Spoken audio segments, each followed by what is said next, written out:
was some news yesterday. The Denver Broncos made their starting quarterback official. It will be rookie Bo Nix.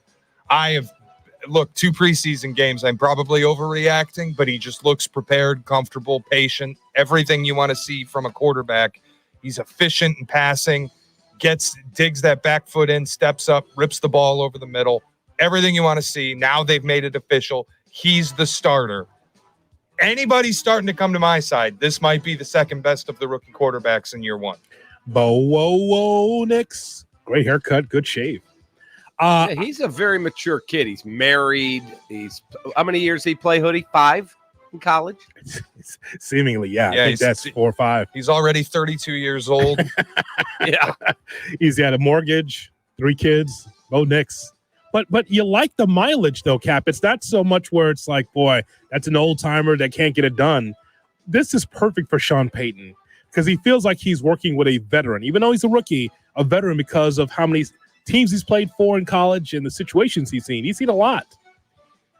Yeah, he's a very polished guy, and I was watching the interview with Sean Payton yesterday, and don't like when he says how they hoodwinked the Raiders. The Raiders weren't taking him, and we called them to see if they wanted to trade up because we're trading back, making it seem like they're not going to take the quarterback, and then zoom, they took the quarterback. He said we were worried about the Giants. They didn't take him, and so they're all excited that they got him. So we'll see. I don't know if he's the second best. There's a lot of love out there, for Jaden Daniels. Mm-hmm. We'll see how that goes. I've seen multiple people picking him to be Offensive Rookie of the Year. I don't agree with that. I think that goes to Caleb if he's healthy.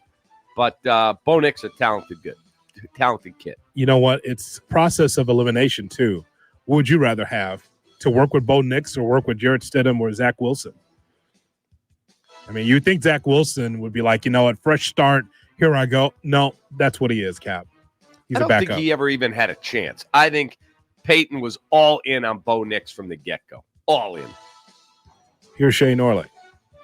Yeah, also some drama in New England now. Head coach Gerard Mayo said Drake May, 100% ready to go. Could start week 1. Tom Brady's going to be a little angry because these rookie quarterbacks are going to start. And just like did the exercise yesterday, historically, when you're taken in the first round and you're not sitting behind a proven quality veteran, you start if you're a quarterback. Jacoby Brissett stinks. He's stunk all preseason. Wow. He's stunk basically his whole career. Brother. He's a nobody. Drake May should start, right? Not necessarily. If he's 100% ready per the head coach, he should start. If he's 100% ready, but the bottom line is you're not winning the Super Bowl this year. So it's not about is he ahead of Jacoby Brissett or whoever else is in camp. It's what's the best thing for the development of the guy we've cast our lot with as our next starter. Whether if they believe he won't be affected or he's ready to go, play him. But if oh, boy, I wish we didn't have to, but Jacoby doesn't look good. You're not winning anyway. So the development of Drake May is paramount. 100% correct. It is. 100% correct, Cap. And I like Drake May. Hell, Shea almost collapsed on us when Drake May fell to the Patriots. Almost had to call an ambulance. Right. Because he had prayed that would happen for him because he's looking for a franchise quarterback. And again, Bailey Zappi, Jacoby Brissett, Drake May. Drake May's the guy. And sorry, Tom, that's just how it works. We could do it. We could do the exercise, Cap, of saying, all right, Bailey Zappi for 18 weeks. Could you win more games with Drake May learning on the job or Bailey Zappi who's been there and done that? Right. If you tell me Drake May's going to go 6-11 and Bailey Zappi's going to go 5-12, but it's going to help Drake May to not play at the start, then you play you, Shea, Jay Moore, me, or Bailey Zappi. That's a no-brainer. Whatever's best so that kid for the next decade is ready to go, that's how it's done. Shea, are they cutting Brissett? Or move along so Zappi could be 2. Oh, God. No, get Zappi the hell out. I was just wondering. You got to cut Zappi. Oh, cut Zappi. Okay. Zappi's got to go.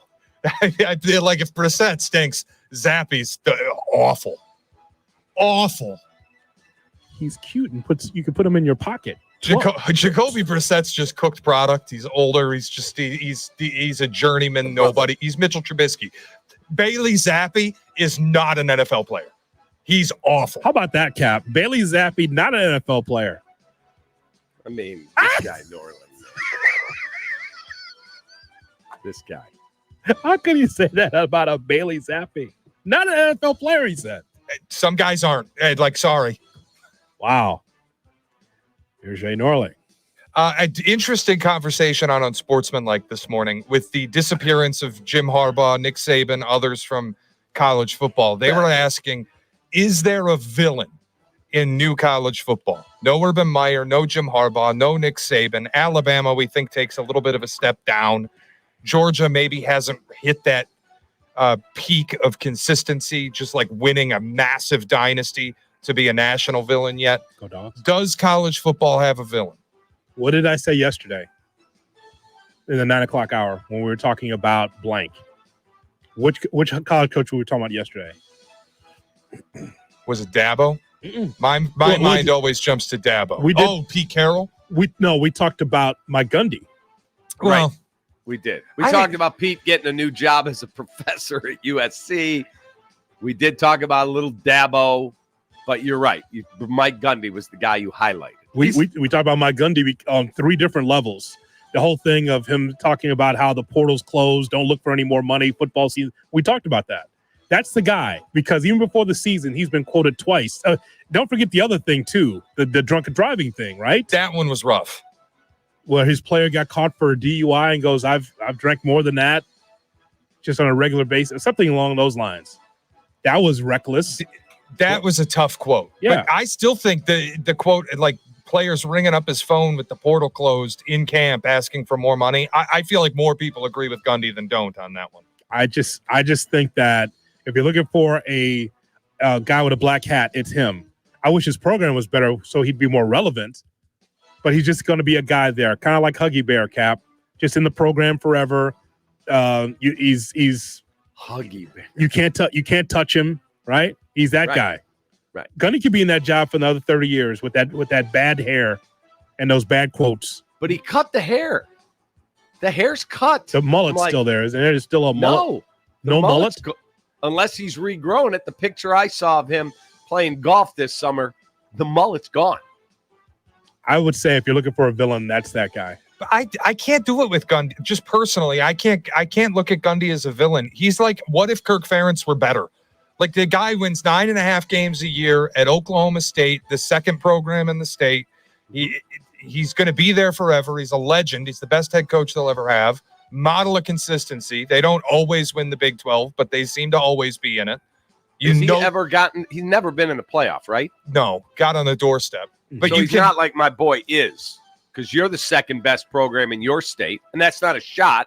Second best basketball program? I don't think so, Tim. Athletic program. Michigan is more highly regarded than Michigan State, right? Correct. Sure.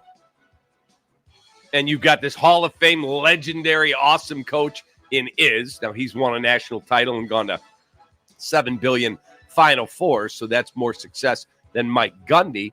But Mike Gundy's legendary down. Didn't he play there? Gundy's more like D'Antonio was at Michigan State, the guy that comes in and kind of rebirths a consistent program that can contend for a conference title. Is at another level. Yeah, Izzo's too good to be like Mike Gundy's more Kirk Ferentz, Mark D'Antonio, but with the longevity of a 30-year career there.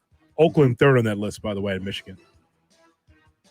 The Golden Grizzlies, yes. Greg Campy? Yes. Who's the basketball coach at Michigan that replaced Juwan Howard? I can't think of the guy's name. I'll look it up. Because he's third on the list in the state. The guy from FAU, right? Oh, yeah, Dusty May. Yes, thank you. Okay, so he's gone to a Final Four. But I would argue with you in basketball, just basketball, it goes Izzo by a mile, and then it goes Greg Campy, 41st year at Oakland, has gone to multiple tournaments at Oakland. Yes, won a bunch of. He's won 600 games, and then it's Dusty May. Yes. What do we? Chat, is Oakland University a better basketball program than the University of Michigan? I'm talking about the coach. I'll take Dusty May. Oh, Okay. wow. Then you're wrong. Let's open the phone lines here. The ticket 313. Right, what are we doing? How did we get here? I'm asking if college football's got a villain. We're talking about Dusty May versus Greg Campy. How did we get here? He's been I drinking. don't know. He's been drinking. People know he's been drinking a lot of bourbon. Cap, put the Elijah Craig down for the love of God. He said Cap's been drinking a lot this week. We're trying to Actually call been Dabo drinking- Sweeney a villain. I've been drinking St. Elmo's bourbon. See? Oh, it's so good. Yeah, no question. Cap, we know this, right? The staff knows you've been drinking a lot. Manna week. from heaven. Oh, is that a new bourbon? Coming up, we will give you deal breakers and Tom Thayer at 9 on Cap and